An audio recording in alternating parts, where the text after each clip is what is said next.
বিসমিল্লাহির রহমানির রহিম। প্রিয় কৃষক ভাইয়েরা, আসসালামু আলাইকুম। আমি কৃষিবিদ রাজা মোহাম্মদ মাসুম একটি গুরুত্বপূর্ণ বিষয় আপনাদের সাথে শেয়ার করব। স্পেশালি যারা ধান চাষের সাথে জড়িত, আশা করি আপনাদের খুবই উপকার আসবে। ধান খেতে সবচেয়ে ক্ষতিকর যে পোকাটি, সেটি হচ্ছে বাদামি গাছফড়িং। ইংরেজিতে যেটিকে ব্রাউন প্লান্ট হপার বা সংক্ষেপে বিপিএস বলা হয়। এটি কিন্তু সবচেয়ে সুপরিচিত কারেন্ট পোকা নামে, আবার অনেক জায়গাতে সেটি গুনগুনি পোকা নামে পরিচিত। এই কারেন্ট পোকা খুবই ক্ষতিকর, মারাত্মক ক্ষতিকর একটি পোকা। আপনি আজকে আপনার জমিতে দেখলেন যে কারেন্ট পোকার আক্রমণ আছে, আপনি যদি মনে করেন সেটা দমন ব্যবস্থা আপনি কালকে করবেন, তাহলে কিন্তু সেটা খুবই ক্ষতির কারণ হয়ে দাঁড়াবে। কারণ এই পোকা এক রাতের মধ্যে আপনার পুরো জমি ধ্বংস করে দিতে পারে। এই পোকা খুবই মারাত্মক। এই পোকা আমরা দেখতে কেমন বা এটার ধরন প্রকৃতি, ধান খেতে কীরকম ক্ষতি করে, এটার আমরা কন্ট্রোল কীভাবে করতে পারি, এই বিষয়গুলি আজকে আমরা আলোচনা করব। এই পোকা দেখতে খুবই ছোট আকারের একটি পোকা, সর্বোচ্চ 4 মিলিমিটার থেকে 5 মিলিমিটার হতে পারে লম্বায়। ঠিক আছে। এই পোকা, স্ত্রী পোকা যে কারেন্ট পোকা আছে, সেগুলো ধান খেতের পাতা বা খোলের মধ্যে ডিম পারে। এই ডিম থেকে বাচ্চা হতে 7 থেকে 9 দিন সময় লাগে, এবং এই বাচ্চা তার বাচ্চা অবস্থায় প্রায় 5 বারের মতো খোলস চেঞ্জ করে। প্রথমে সাদা রঙের হয়, আস্তে আস্তে সেটা বাদামি রং ধারণ করে বাচ্চাটা, এবং এই বাচ্চা থেকে পরিপূর্ণ পোকা হতে তার 14 থেকে 16 দিন সময় লাগে।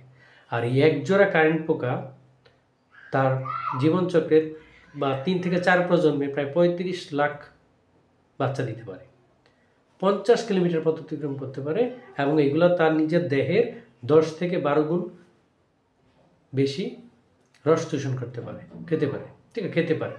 তো এই জন্যই কিন্তু এটা এক রাতের মধ্যে আপনার পুরো ক্ষেত ধ্বংস করতে পারে, কারণ তার দেহের তুলনায় 10 থেকে 12 গুণ খাবার বেশি খেতে পারে সে। ঠিক আছে, এই জন্য এক রাতের মধ্যেই আপনার পুরো জমি ধ্বংস করতে পারে। আর এই বাচ্চা এবং নিম্ফ বা আপনার পূর্ণবয়স্ক পোকা, বাচ্চা অথবা নিম্ফ বা পূর্ণবয়স্ক পোকা দুটি কিন্তু ধান ক্ষেতের গোড়ার দিকে বসে বসে রস চুষে খায়, এবং এই রস চুষে খাওয়ার কারণে গাছটা কিন্তু প্রথম হলুদ হয়ে যায়, এবং সেটা আস্তে আস্তে মারা যায়। আপনি যদি দূর থেকে দেখেন, তাহলে দেখতে হবে এটা এই জায়গাতে মনে হয় বাস পরে হয়েছে, হপারবান হয়েছে, এরকম একটা অবস্থা সৃষ্টি হয়।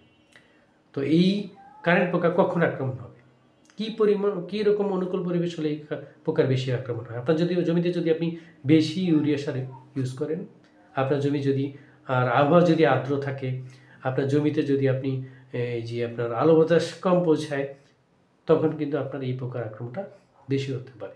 পটাশ সার যদি আপনি কম ইউজ করেন, ইউরিয়া সার বেশি ইউজ করেন, তখন কিন্তু এই পোকার আক্রমণটা বেশি হবে। অনুকূল পরিবেশ জমিতে আপনি কারেন্ট পোকা দেখতে পেয়েছেন বা অস্তিত্ব দেখতে পেয়েছেন কারেন্ট পোকার, সেক্ষেত্রে আপনাকে প্রথমেই যে কাজটি করতে হবে, আপনার জমিতে যদি পানি থাকে বা সেচ দেওয়া থাকে, তাহলে আপনাকে 7 থেকে 8 দিন মতো জমি শুকনো থাকতে হবে, সেচটা জমিতে শুকিয়ে ফেলতে হবে। ঠিক আছে, পানিটা বের করে দিতে হবে, এবং আপনার জমির যে সে লাইন অনুযায়ী আপনি ধান রোপণ করেছেন, 3 থেকে 4 লাইন পর সেটি বিলি কেটে দিতে হবে, যাতে এই লাইনে বা সারিতে আলো বাতাস প্রবেশ করতে পারে, এবং জমিতে হাঁস বা হাঁসের বাচ্চা ছেড়ে দিতে পারে। তাহলে কিন্তু কিছুটা হলেও কন্ট্রোল করা পসিবল। তবে আমার যেটা পরামর্শ, আপনারা জমিতে কারেন্ট পোকা দেখা মাত্রই সাথে সাথে রাসায়নিক যে কন্ট্রোল আছে সে কন্ট্রোলে চলে যেতে হবে, কীটনাশক আপনাকে স্প্রে করতে হবে। এই কারেন্ট পোকা দমনে 100% কার্যকরী যে কীটনাশকটি সবচেয়ে বেশি প্রচলিত, সেটি হচ্ছে শিখা 80WDG, বা যে গ্রুপটির কথা বলবো আমি, সেটি হচ্ছে পাইমেট্রিজিন এবং 19 এই দুইটা গ্রুপের সমন্বয়ে যেই কীটনাশক আছে বাজারে, তার মধ্যে শিখা 80WDG খুবই গুরুত্বপূর্ণ। শিখা 80WDG বা কারেন্ট পোকা নিয়ন্ত্রণের জন্য 100% কার্যকরী যে ওষুধটির কথা বলা আছে, সেই কীটনাশকটি আপনি কিভাবে স্প্রে করবেন?